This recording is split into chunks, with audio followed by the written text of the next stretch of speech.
Bonjour, et si la façon dont on se perçoit était en fait la clé d'une transformation vraiment profonde? Aujourd'hui, on va explorer un voyage assez fascinant, celui qui part de ce sentiment d'être petit pour arriver à une toute nouvelle identité de chef. C'est une histoire de souvenirs et de métamorphose. Allez, on commence. Tout part de cette phrase. Elle nous invite à regarder en arrière. Mais pourquoi? L'idée, ce n'est pas de remuer le couteau dans la plaie, pas du tout. C'est plutôt de poser un point de départ. Il s'agit de regarder en face cette ancienne perception de soi, ce sentiment d'être petit, voire insignifiant, que, franchement, beaucoup d'entre nous ont déjà ressenti. Alors, notre parcours va se faire en 4 temps. D'abord, on va décortiquer ce que ça veut dire, se sentir petit à ses yeux, puis on va creuser pour trouver les racines de ce sentiment. Ensuite, on verra la transformation qui s'opère, un vrai basculement, et pour finir, on découvrira la nouvelle identité qui en découle. C'est parti. Ok, on plonge dans cette première partie. Quand on parle d'être petit, ça va bien au-delà de la taille physique, évidemment. C'est une perception très intérieure, un sentiment profond sur sa propre valeur, ou plutôt, comme on va le voir, sur l'impression qu'on n'en a pas.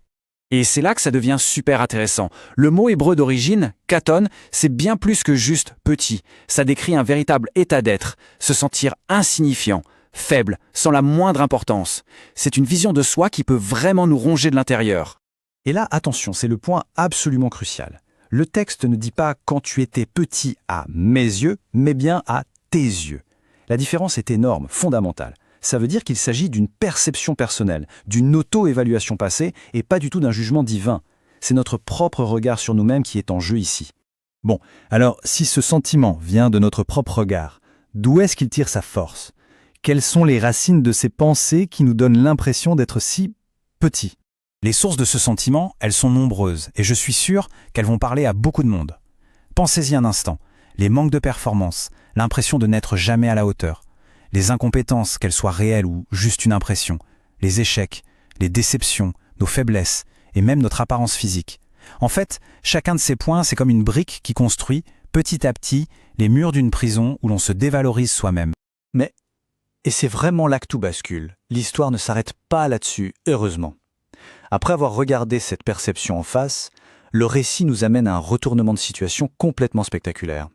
C'est le moment de la transformation, un changement radical de statut qui vient d'ailleurs et qui ne dépend absolument pas de nous. Regardez ce contraste, c'est saisissant. D'un côté, on a la perception d'être petit, insignifiant, faible sans importance. Et de l'autre, on passe à l'identité de chef, la tête, le principal, le meilleur. C'est un renversement total. Ce qui était vu comme la dernière des choses devient la pièce maîtresse. Et tout comme pour Caton, le mot hébreu roche est d'une richesse incroyable.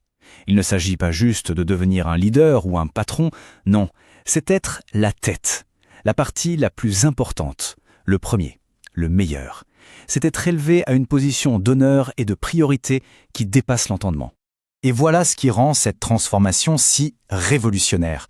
C'est qu'elle est inconditionnelle. Elle ne tient absolument pas compte de notre passé, de nos échecs, de nos performances ou de notre apparence. C'est un choix souverain qui vient balayer d'un revers de main tous les critères d'évaluation humains pour redéfinir complètement notre valeur. D'accord, mais après une telle transformation, qu'est-ce qui se passe concrètement? Qui devient-on vraiment? Parce que ce n'est pas juste un changement de titre sur une carte de visite, c'est l'adoption d'une identité toute neuve avec de nouvelles fonctions. Cette nouvelle identité, elle se décline en plusieurs statuts, tous plus incroyables les uns que les autres. D'abord, fils et fille de Dieu, une relation familiale directe est créée. Ensuite, héritier, ça veut dire qu'une promesse et un avenir nous sont donnés. Puis, membre de la famille, un sentiment d'appartenance est scellé. Et enfin, ambassadeur, on reçoit un rôle actif, une mission, une vraie responsabilité. Et tout ce cheminement, il nous amène naturellement à cette prière qui remet les choses à leur place. C'est une demande toute simple, se souvenir, pas de notre petitesse d'hier, mais de la source de notre grandeur d'aujourd'hui.